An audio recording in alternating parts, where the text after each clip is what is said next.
Pour avoir un beau jardin et des végétaux en pleine forme, l'eau est un élément essentiel. Comme aucune plante ne peut vivre sans eau, limiter l'effet de la sécheresse et donc limiter les effets du soleil sur le sol devient un enjeu capital. On parle de sécheresse météorologique lorsque les précipitations sont en dessous de la moyenne et ceci sur une période prolongée. Mais on parle également de sécheresse agricole lorsque l'humidité des sols est trop faible pour les cultures. Et au jardin, les deux sont pris en compte.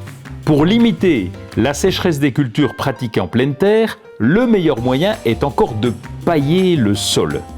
Le paillage consiste à couvrir le sol pour ne pas qu'il reste nu et qu'il sèche trop rapidement. Le paillage va permettre de garder l'humidité du sol, de limiter les arrosages, mais aussi de restreindre la propagation des herbes indésirables et de garder la vie du sol intacte sur les premiers centimètres de la terre. Il existe deux sortes de paillage.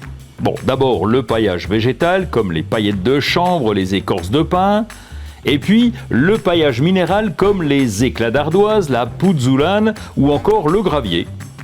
Les paillis minéraux sont très résistants car ils ne se décomposent pas ou alors très peu.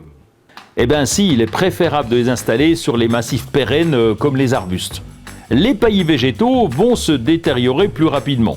Il faudra donc les remplacer. Les paillettes de chanvre et les paillettes de lin sont indiquées pour le potager ou pour les cultures de saison. Le paillis de coco a une bonne capacité de rétention d'eau. Sur les framboisiers, il est parfait. Les causses de sarrasin sont aussi parfaites au potager car leur structure rugueuse limite le déplacement des limaces. La tonte du gazon fait un excellent paillage pour les courgettes, les tomates et même les aubergines.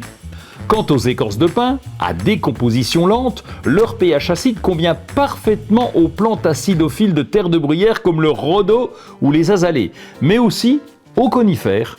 Pour limiter la sécheresse des cultures en pot, certes le paillage de billes d'argile est efficace et esthétique, mais c'est surtout la qualité du terreau qui fera la différence. Un terreau adapté à la plante est un terreau avec une bonne rétention d'eau. La rétention en eau du terreau indique le degré de conservation de l'eau dans le terreau avant de s'écouler. Ainsi sur les emballages, regardez bien le taux de rétention, plus il sera élevé et mieux ce sera pour la plante. En utilisant un terreau avec une bonne rétention en eau et un paillage adapté à la culture, on limite du coup les effets de la sécheresse.